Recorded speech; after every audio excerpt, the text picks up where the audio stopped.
Over the next hour, we'll be watching wildlife live as the biggest beasts stand shoulder to shoulder and make the most of this summer feast. Here in Katmai National Park, the largest land predators are coming together, vying for top position as the salmon make headway upriver. And out here on the ocean, the most massive marine predators have come together to plunder these seas in spectacular style. This is Wild Alaska Live!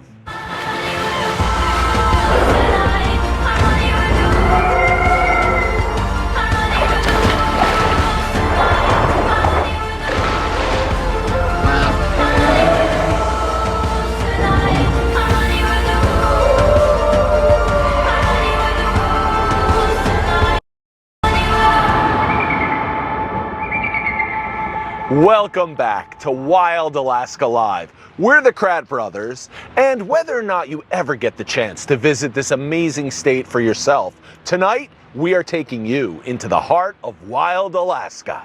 These images are being captured by our cameras over in Katmai National Park. Oh, yeah. And we have a wolf right here to start off our show. Yeah, coming at you live. Great. Look Oh, at yes. that.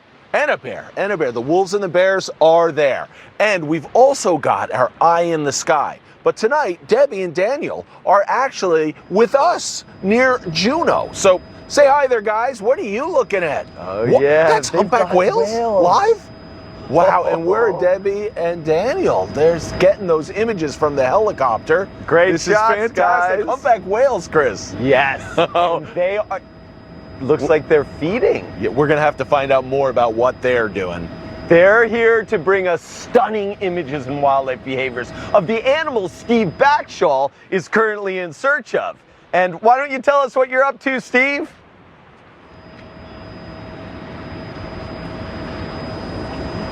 Well, Chris, we are in the presence of giants. There are so many humpback whales coursing through the seas around us right now. I almost don't know which direction to look in. We're seeing the explosions of spray as they come to the surface, and you can see here in our vision from above, all of those white dots are gulls. They're following the whales, hoping to pick off scraps as the whales feed. They are feasting en masse together in one coordinated group in what has been called the greatest wildlife spectacle in the world. So we're really hoping to bring that to you at some stage during this show.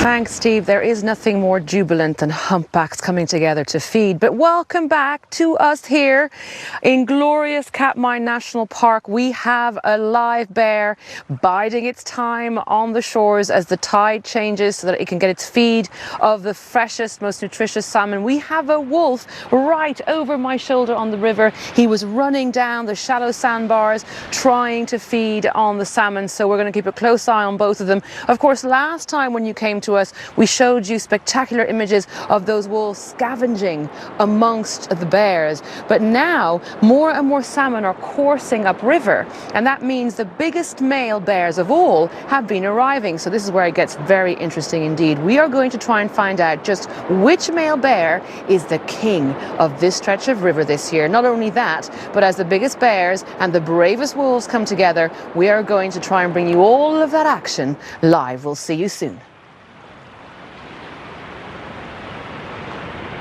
All right, we are off to a great start. Live wolves, live bears, and we're already into humpback whales. We have to get back straight to Steve whenever there's more humpback action. All right, and in the meantime, let's get our bearings here on this map again. Here we go. Steve today is over here on near Favorite Channel, just a few miles up the coast, and he is looking for the whales, either humpbacks or maybe killer whales too.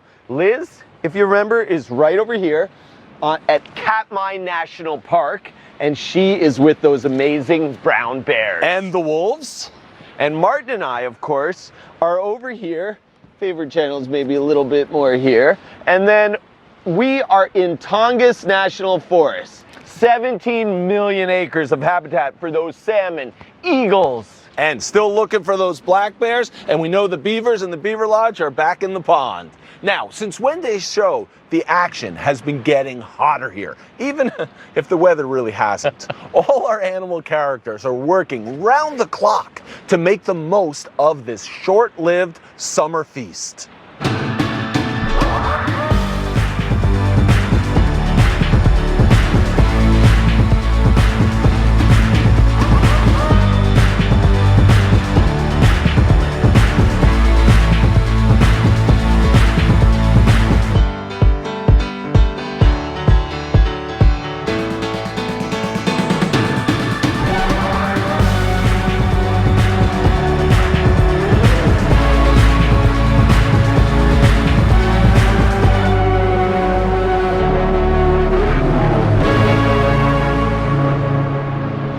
So while Steve is on the lookout for those whales, he'll keep track of those, and we are still on mission, hopefully to bring you live black bears. Oh yeah, we need those live black bears, and the reason that the black bears are here is for the salmon. Now, you might not always think that a fish can be a hero, but that's exactly what these salmon are.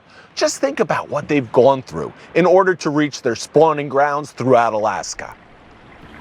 Yeah, first, they've had to swim thousands of miles across the ocean, dodging salmon sharks and orcas and bald eagles all along the way. Lots of predators in those oceans. Oh yeah, they've really had to go through a lot of predators. Then they had, well, we've got a lot of live salmon there.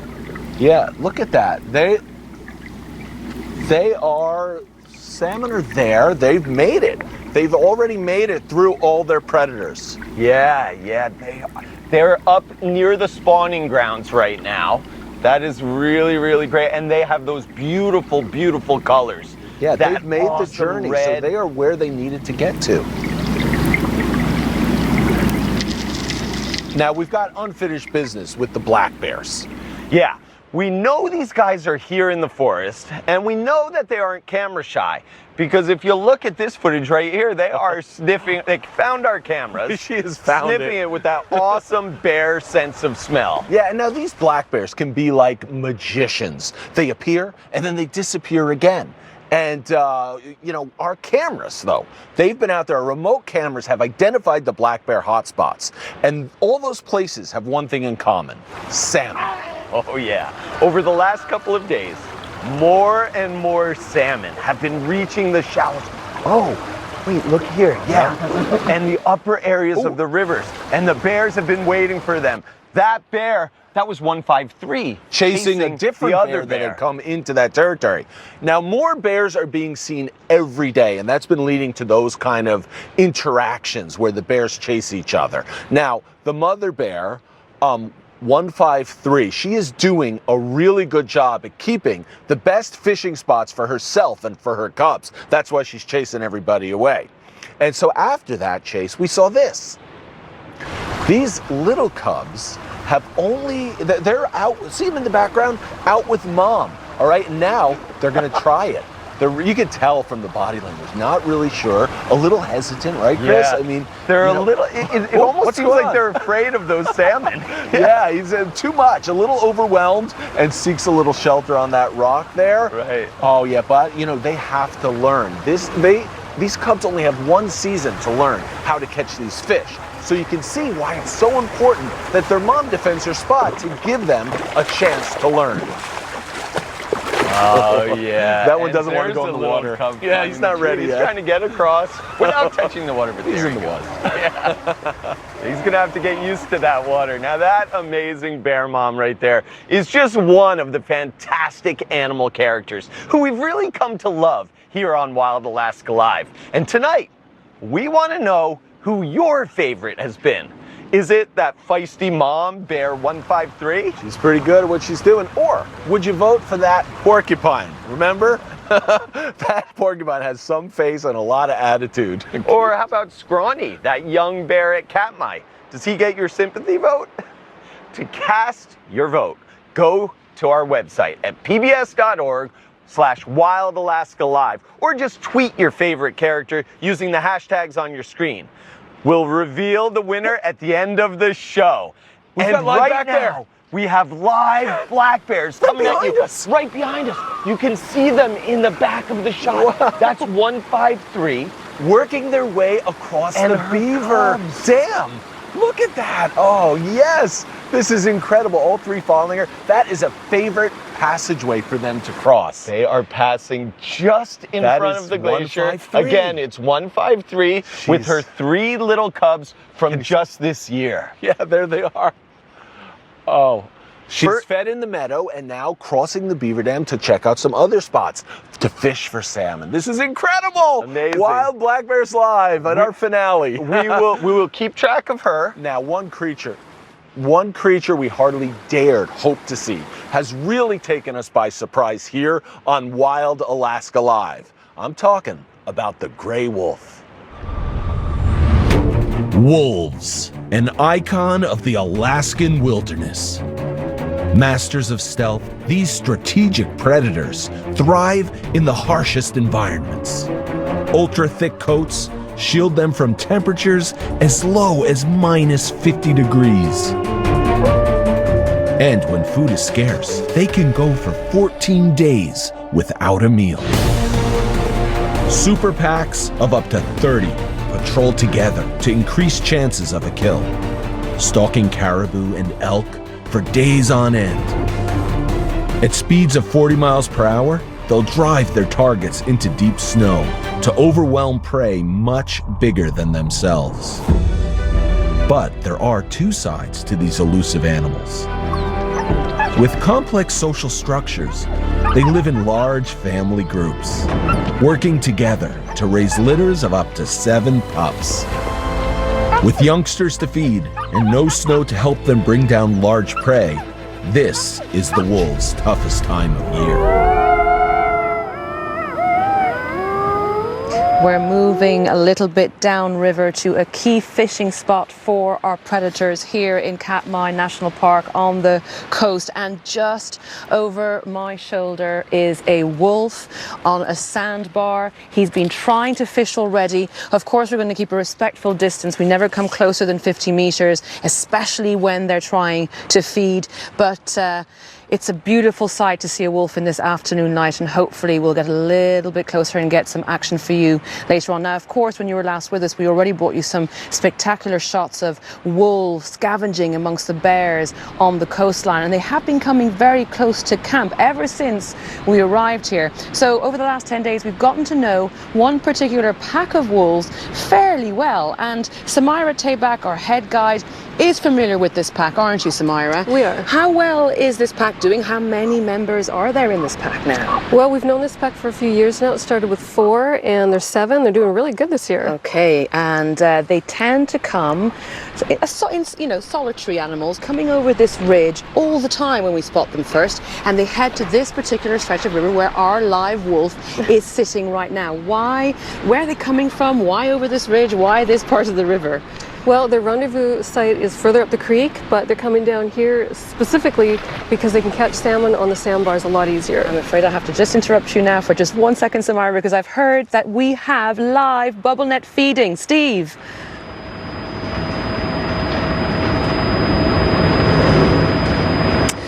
Yeah, so we're looking down at what is surely probably 10 animals below the surface now. They're coordinating their actions, and we're really hoping to be able to pick them up, those small signals that show that they might be about to emerge. And when it happens, it is an extraordinarily explosive experience. And here it happens right in the middle of shot.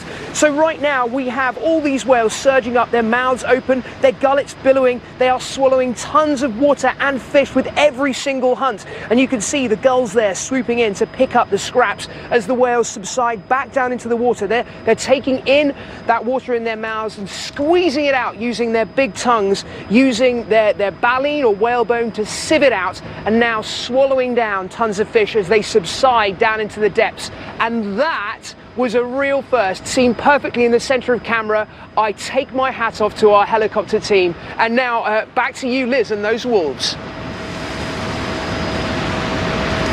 What a magnificent scene, live bubble net feeding, and we timed that perfectly. It's all about the signs that precede these sort of giant clams almost coming up out of the water. Absolutely wonderful. Well done, Steve and the team. Now, I've been making my way along this riverbank just to show you something that I've really got quite an interest in. These are day beds. When I first arrived here, I didn't know what they were.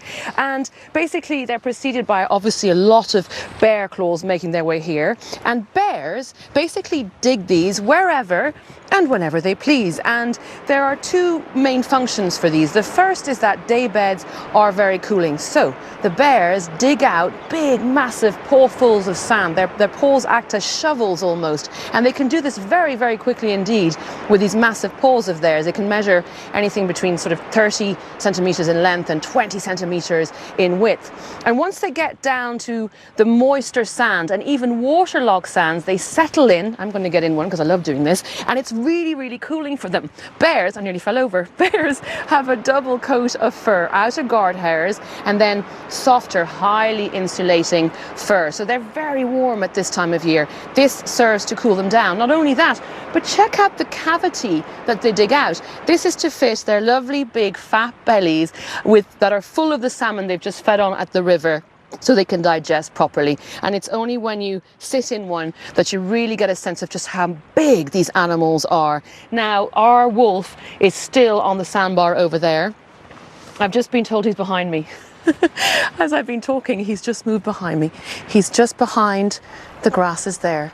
And this is another example of just how unfazed they are by us. We are not allowed to move to them. If they move to us, we stay put or we move backwards if it gets a bit too close. But these animals, along with the bears, just consider us as another animal in their habitat, another part of the wildlife. And that's one of the very, very special aspects of Katmai National Park. Minimum impact by humans, a respectful distance, a huge protection assigned to all of Katmai allows you to have these very, very special wildlife encounters. This wolf is looking for salmon, as are the big male bears that are descending from the mountains. So we're going to stick with him, and we're going to keep a lookout for big male bears as well, and see how all of that action unfolds. Come back to us very soon.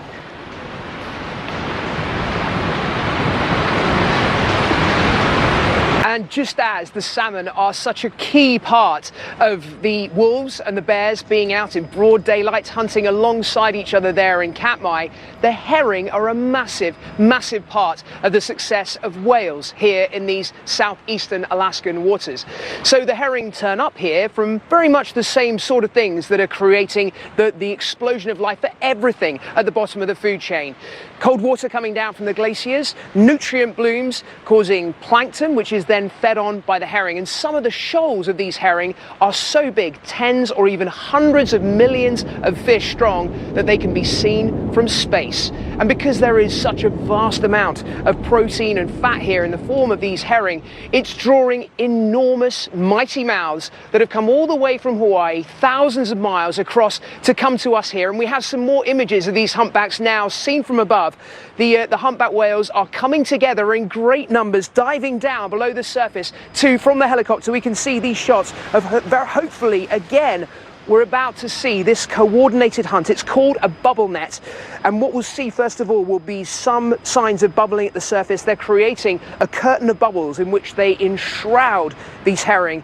The herring get startled and they come together in a focused ball, and then when they're exactly right, when they're completely densely packed together, the whales will surge up with their mouths open, swallowing the fish. And this could happen just about anywhere.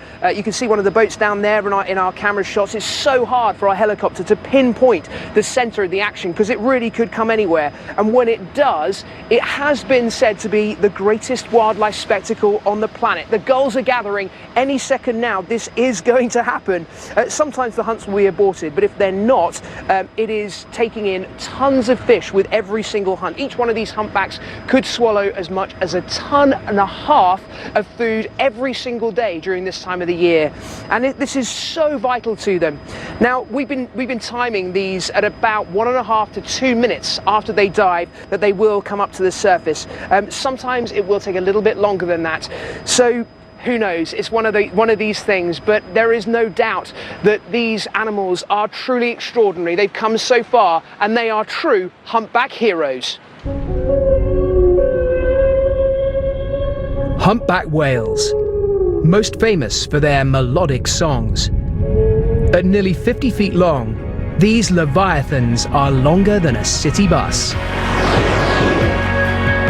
Each flipper alone can be 16 feet. Massive tail flukes propel them through the water and can even heave their 40 tons up into the air. Some travel 10,000 miles to reach their summer feeding grounds, barely eating along the way. And right now, for those arriving in Alaskan waters, they'll show off extraordinary hunting skills. Working in teams, they'll form rings of bubbles, netting fish and forcing them to the surface. They'll need to eat 1.5 tons of herring and even small salmon a day to make up for 4 months of famine on their epic migration, revealing one of the greatest feeding spectacles on Earth. So the humpback whales are offshore and the salmon have made it up into the freshwater. But what happens next? Well, to help explain, we're joined by comparative anatomist Dr. Joy Reidenberg. Hi, Hello, guys. Joy. Hi, Joy. What have you got for us today? Okay, hold out your hand. All right. Now that is a female salmon jaw that I picked up down by the harbor. She hasn't changed an awful lot, and that's a lot like the morphology or the anatomy you would see of both males and females when they're out in the When ocean. they're out in the ocean, the Okay. regular Right. jaw morphology. Look at how sharp these teeth are. That's Yep. great for catching the Very prey. sharp. And now we see when they get upriver, there are changes that are Oh happening yeah. to the salmon. You So- ready to see this? Yes, Put your very. hand out.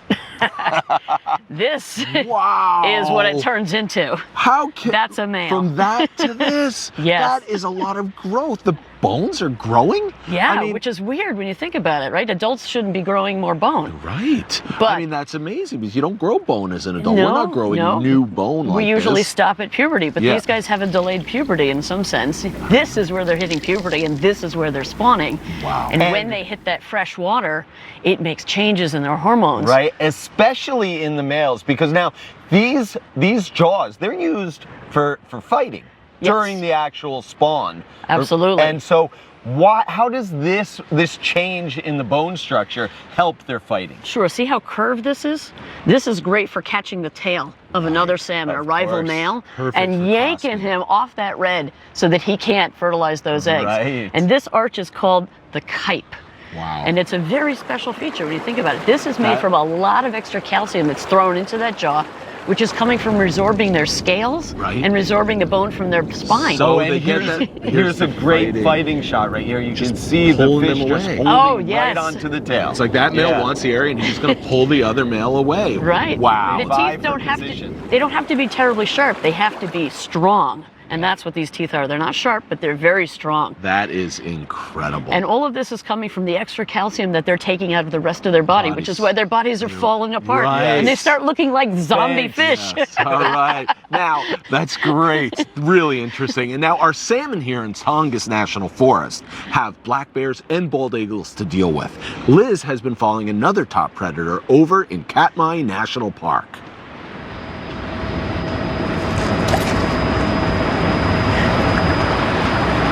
This place continues to take my breath away every single day that I spend here. Our wolf is just over there in the banks, nestled amongst the long grasses, looking at the river, looking for those telltale signs of either the salmon coursing through the river making ripples or of course the salmon jumping. So we're just keeping a careful eye on him, not getting too close. So of course the wolves are focused on salmon at this time of year, but they have been known to take bear cubs. And when you think about Anna and her 3 two-year-old cubs, it's something that she's constantly aware of. Take a look at this.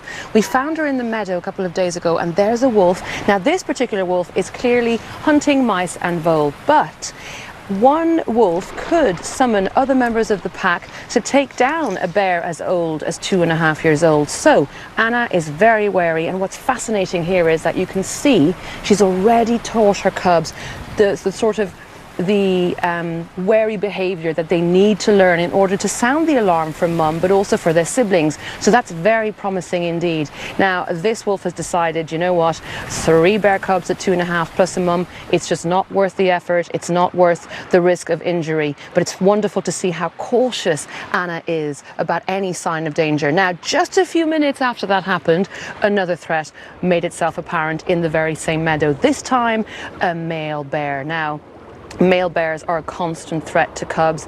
They will take cubs for food. And so there you see Anna up on her hind legs, the male bear approaching, and all of the cubs moving away very quickly. And in occasions like this one, the mother will often make this chuffing sound. It sounds like an out-breath of air, but it's actually a jaw-popping behavior where she takes in a huge inhalation of air. And that has 2 functions. She can get a big whiff of smell of whoever else is around, but she's also communicating to her cubs. She's saying, come close, it's a dangerous situation, I need you near. And the cubs also sort of mimic that and then eventually learn that they can communicate with their mum that way. So clearly, as well as the wolves around here, more bears are appearing. And the hierarchy, the fishing hierarchy during the salmon run is definitely developing now. And what happens is one big male will take the top position and all the other bears around the river will fit in their ranking underneath that male bear. And we think we have found our king of this stretch of river. Take a look at this guy. He's 12 years old. He is magnificent and no bear around him even tries to challenge him for the stretch of river. There's a couple of males around. One retreats into the trees. There's another one that sort of looks at him a little bit dejected, doesn't even try to fish. Now, usually body language and bluffs will achieve a lot, but if you're going to get to the very, very top, you're going to sometimes have to have some battles, and this lovely fella definitely bears the scars of battles on his face. He's earned his position. There is no risk of him losing that position to the local bears. The only way he might lose that position now is if other males come in that have been demoted and want his patch of river. But look at him. Joyful, jubilant behavior as he has the whole stretch of river to himself and he's trying to fish there. And we'll try and see whether he appears further down. All around me, behind me, I can hear the salmon jumping. So there are wolves here, there are bears at the mouth of the river. Let's see if we can get live action of them coming together. Right on the coast right now, there is a bear running in the surf. There's a wolf right behind that bear, and this is what we came here to see. How on earth does a wolf and a bear come together like this and keep the peace? That's what we've been wanting to investigate, and right now it seems that this status quo is established between the two, but I want to find out a little bit more about that later on, so come back to us soon. Incredible. Wow. A bear and a wolf brought together by salmon. Now, incredible. Now the wolf has taken off further upstream, it looks like. And where is he both headed? looking for their opportunity. Maybe the salmon have to come in a little. Tide's going to have to change, you know. There is no other place you would be able to see both of these so close readily together. live on It's camera.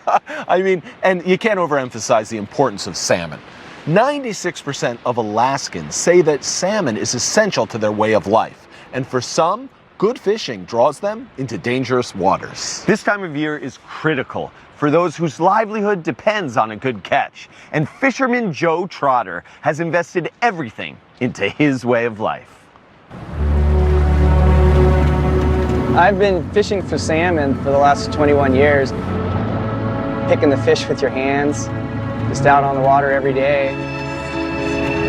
It's such a condensed part of the year, you know, the salmon are only here for a month, a little bit more. Okay. I've had big seasons, I've had small seasons. This year is looking to be a decent one. There's quite a bit of fish out.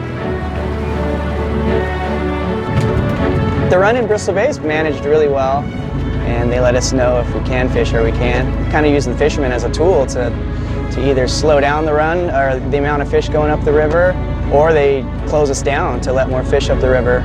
It'll ensure that we have jobs and there's salmon up in the river for generations to come. Sometimes all these boats are in one little section and we're all fighting for that same spot where the fish are coming across the line into the district. Your nets are all tangled up, see that? The guy has his web in that other guy's wheel. Everybody wants to sit in front of you as close as they can. Some people don't really care about setting too close. There is a little bit of etiquette, but some people are still learning that one. Go ahead, drop it. We've been fishing the last 3 days straight, 2 openings a day, with just a couple hours sleep in between. Okay, we can start picking, guys. Can you imagine doing this 8 hours a day, twice a day? Maybe get a couple hours of sleep, then get up and do it again. We're not here for a good time, we're here for a short time. I only have a month and a half to pretty much make my living. If we have a bad year, it hits directly to the pocket. When you're out here on the waters, it's like nowhere else I've ever been. I realize that this is what I'm going to do. I'm going to be a fisherman. Oh yeah, there's fish there. We're out there bringing salmon to the world. We fished 41 hours straight before. I mean, it's eat, sleep, and fish.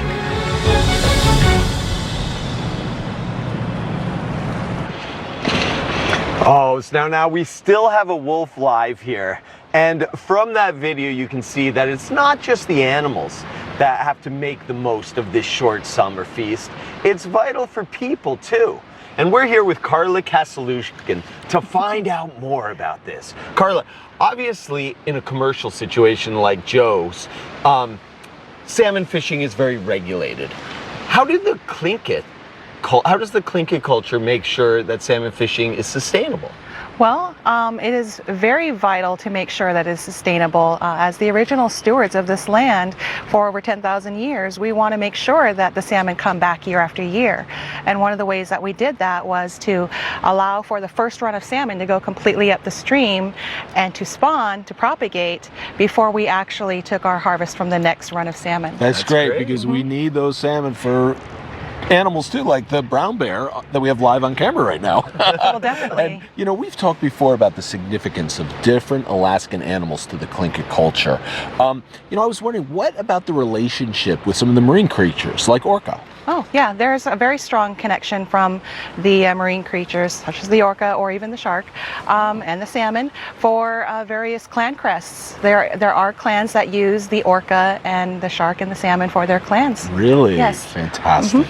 And you know, now speaking of whales, we have a question from Facebook Live, from PBS Facebook, from Donald.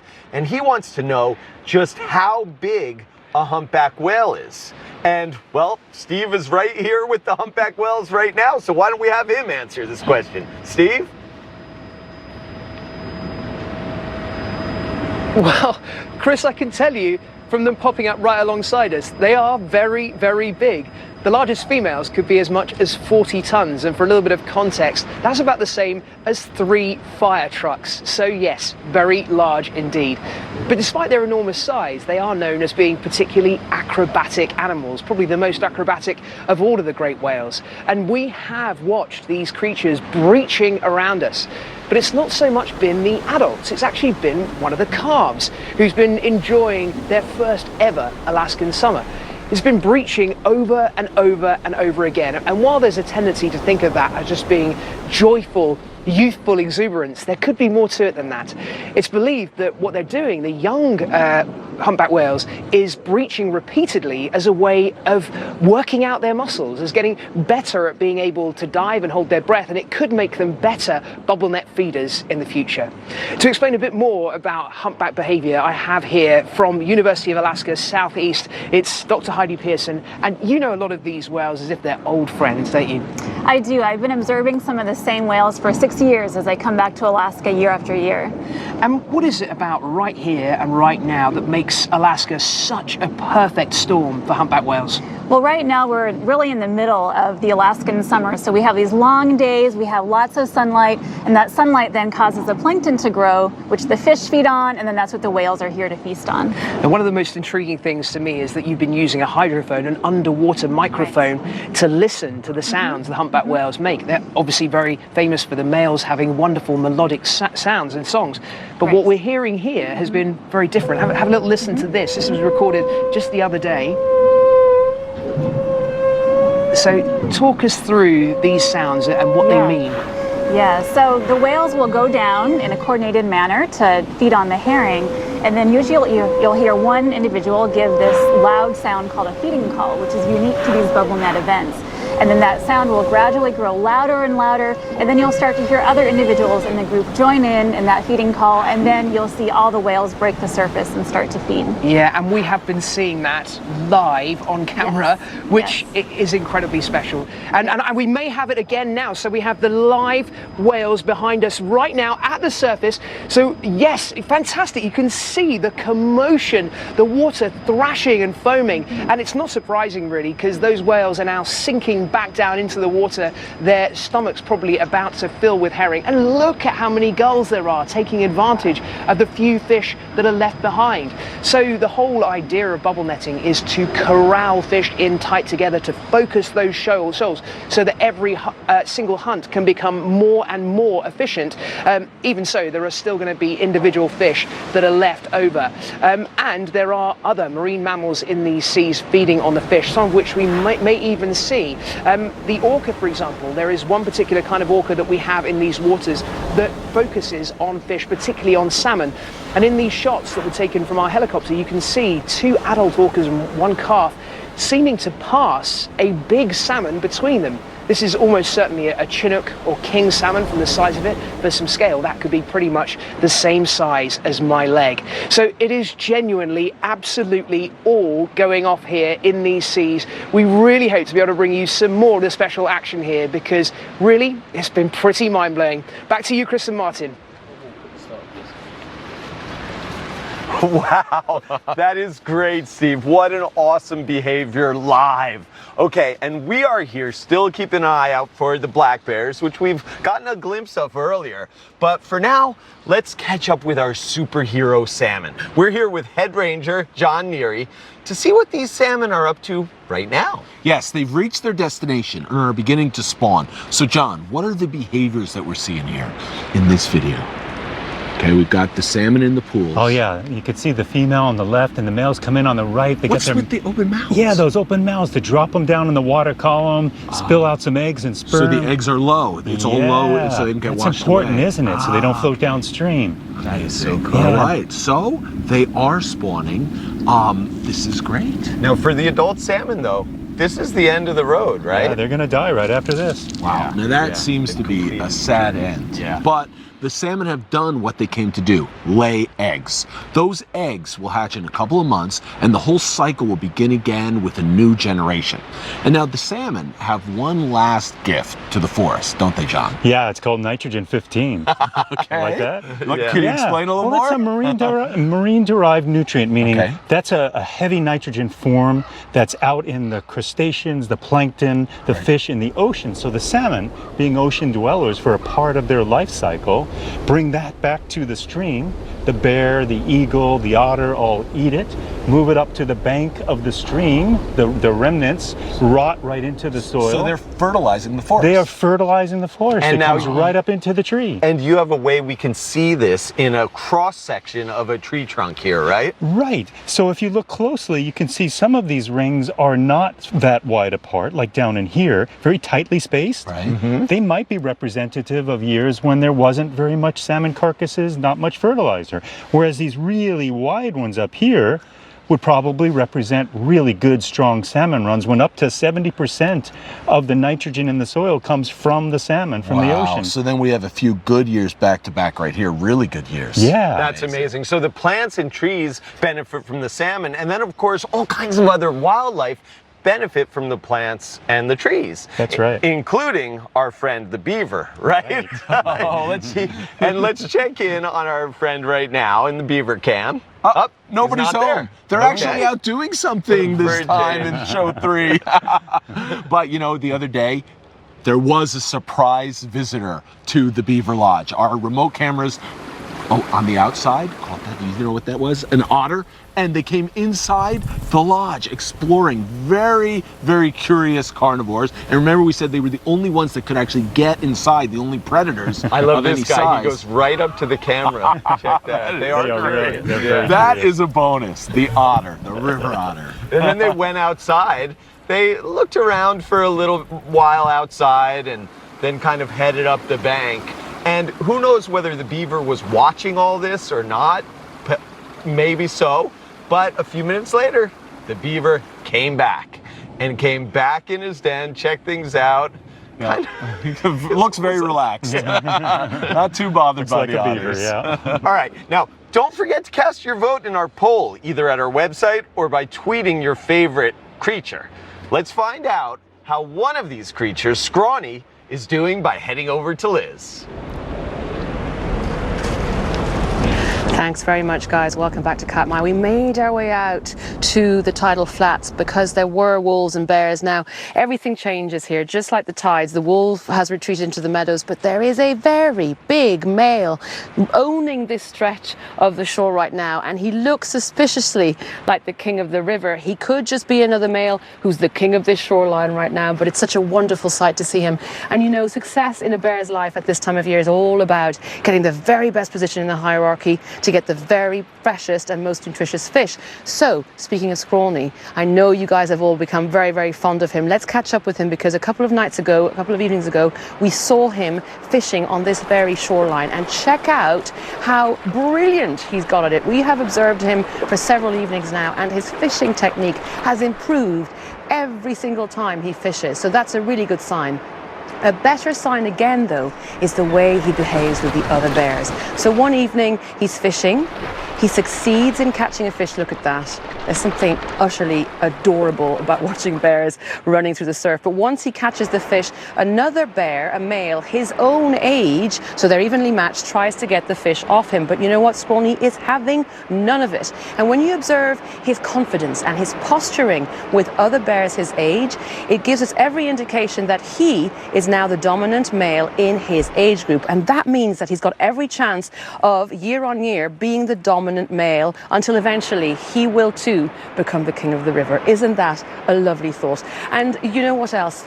Every single day I spend here, it just keeps blowing me away, and it's thanks in no small part to Samira teaching me so much about the subtleties and the complexities of bear behavior. So thank you so much for that. It's been an amazing experience. When you watch predators like bears and wolves together like this, it's so unique and so special. What is it about Katmai that makes this possible? Well, there's such an abundance of food sources out here for all the wildlife. And there's minimal human impact as well, so the bears don't feel that man is trying to compete with their food source, and the bears also don't think that man is a food source as well. You know, bears catalog every scent in their environment, and you stay out here long enough and they will catalog yours as well, and they just make you feel like you're part of their world. They just envelop you in their day-to-day struggles, day-to-day happiness, and moms and cubs. It's an amazing place. I've got a little taste of that, and I just don't want to leave. I really don't. Now, wolves and bears together, I never thought I would see that either. It seems to work. There's a status quo established at the moment, but bears seem to have the upper hand. Does that ever change? It does. If there's a couple juveniles at the mouth of the creek and a pack of wolves comes in, then the pack will push the bears out. Okay, and they can harass the bears quite strongly, can't they? They can. There's a bit of a training session with the wolves and the juveniles. They'll kind of really pick on certain bears just to help train the juvenile wolves. Okay, and as much as we've been talking about millions of salmon here, Samira, and we're surrounded by bears here, can we ever get complacent about places like this in their future?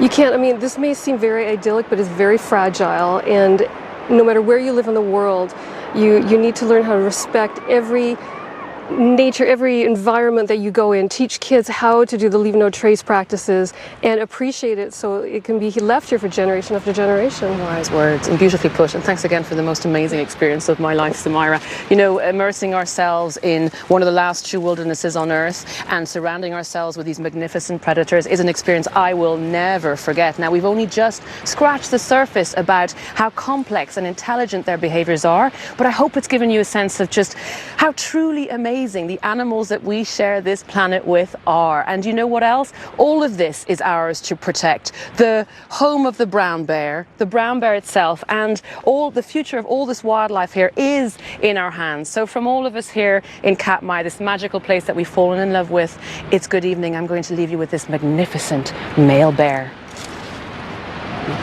Katmai National Park and the wildlife there, like this live brown bear, has really captured Liz's heart. And we can understand that. We've spent some time there, and it truly is a special place. Now, we are joined by Landis Ealer, who is lucky enough to be a National Park Service ranger in Katmai. Welcome, Landis. Guys, good to be here. Now, just what do you think it is about Katmai that makes it such a special place for wildlife? Yeah, I really think the answer is space. We have lots of it there. We have these huge landscapes that allow predators and their prey to act freely as the wildlife that they are. All right, so big space for a big system of animals, a big ecology. Definitely. That really is true. And now, but wilderness isn't just a state of mind, right? It's actually a legal designation, You're right? definitely right with that. And especially in Katmai, we have designated wilderness. This is the highest level of conservation protection the federal government can give. Okay. Now, it must be great working in a wilderness. How much do you love it? I love it so much. Chance to see these animals, share with the world. It's a great place. Oh, wow. That truly is. Thanks a lot. Thanks a lot, Landis. And, you know, as you get to know this vast state, you really do soon discover how this rugged place is so impressive. And another impressive spot is a special island reputed to be the home of the biggest bears on the planet. And just last week, I traveled to that island to explore the land of the legendary Kodiak bear. Kodiak bears, some of the biggest bears on the planet. With 4-inch long claws and a huge skull, they can weigh over 1,500 pounds. Living exclusively on Kodiak Island and isolated from other brown bears on the mainland, this subspecies has become giant. And I'm told my best chance of seeing one is at Karluk Lake, right in the heart of the island and only reachable by seaplane.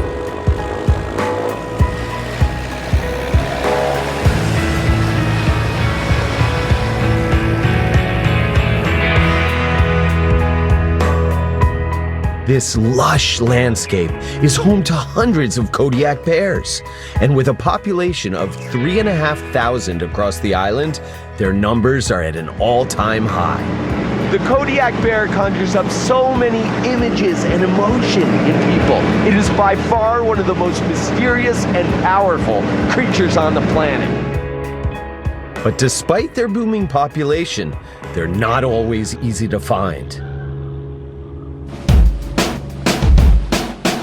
To maximize my chances of seeing a Kodiak, I've teamed up with Jen Culbertson, who knows of a huge salmon run on the lake, which should be drawing the bears in. Ah, there's a bear on the beach over there. Oh, yes. Awesome. Wow, just walking along the beach. Yeah. Oh, that's amazing.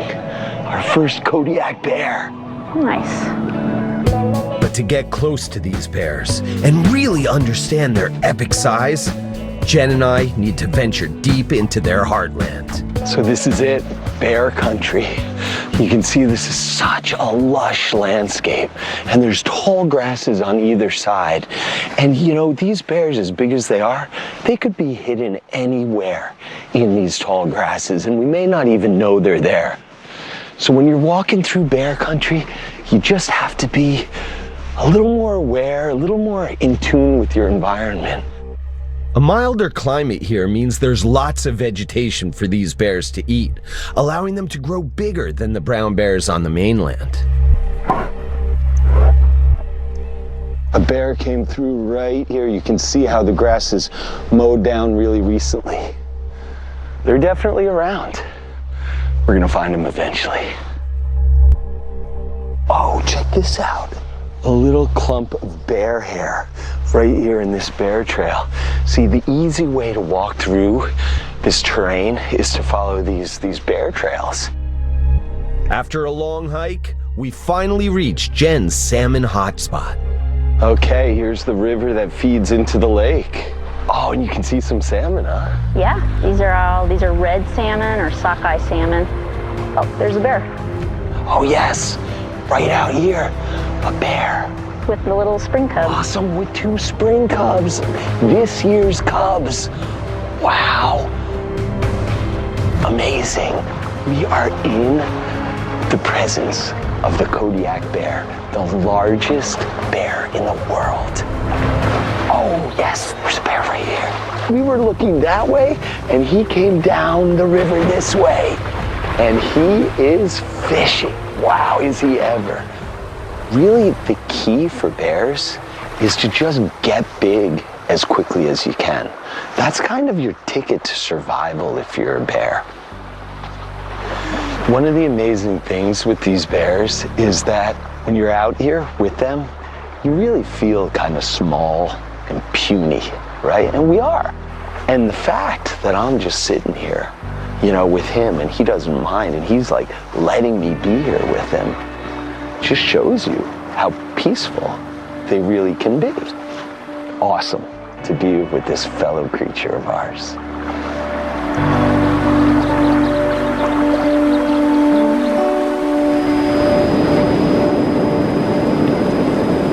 So from one of the world's great animal icons in the form of the Kodiak bear to the humpbacks that we've been privileged enough to be spending our time with here, Alaska truly is a place where everything seems to be a little bit bigger than just about anywhere else in the world.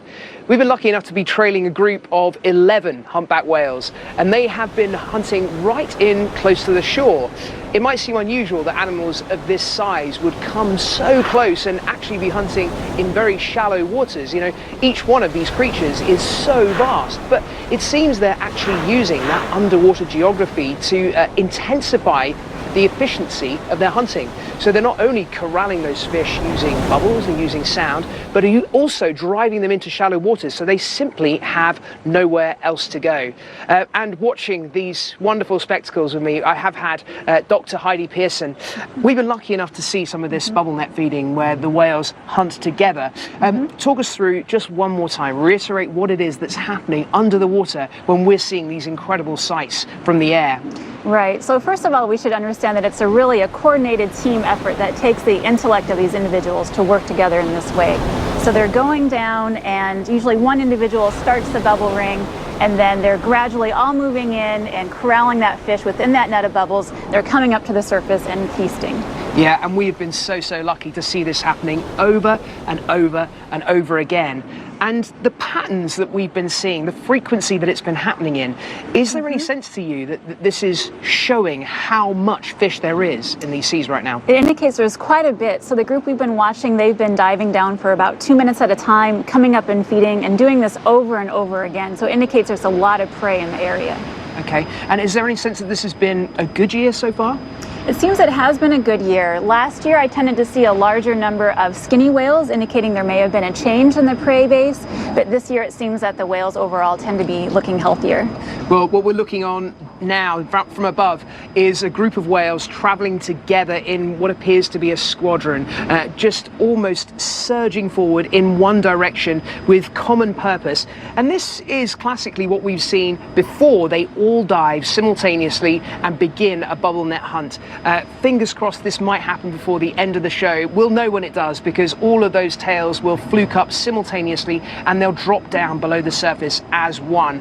And scenes like this are so reliant on the massive wilderness that we have here in Alaska. They can only happen if you have huge areas of land with enormous amounts of food that these massive animals can feed on. Another really important reason why we have to value this wilderness, because the giants truly rely on it, and surely our planet would be a much poorer place without them.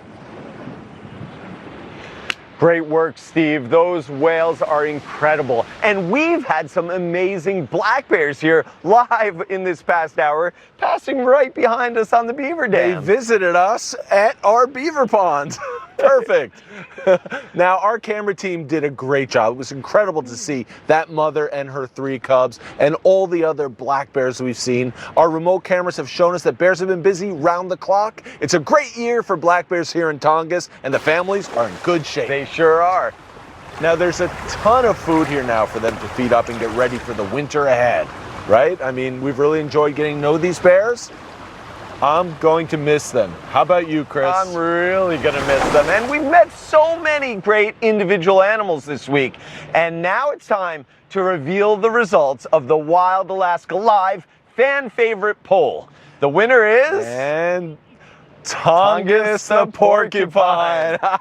All right. He is a great character. Now, don't forget to join us after the show on PBS Facebook Live, where we'll be answering some of your questions. We've loved experiencing the summer feast here in Alaska. it has been absolutely incredible. Oh yeah, this is a wild lineup that you won't see anywhere else on the planet.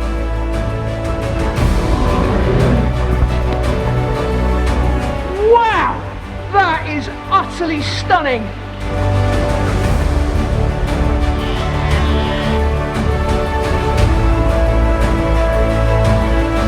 Come this way.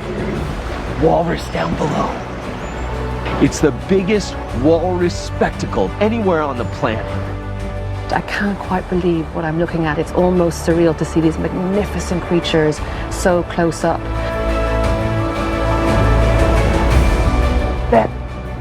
Wow! They were so close and they are totally oblivious to us. There it is, the bald eagle. This place is just a magical, magical experience. When you're out here with them, you really feel kind of small and puny, right? And we are.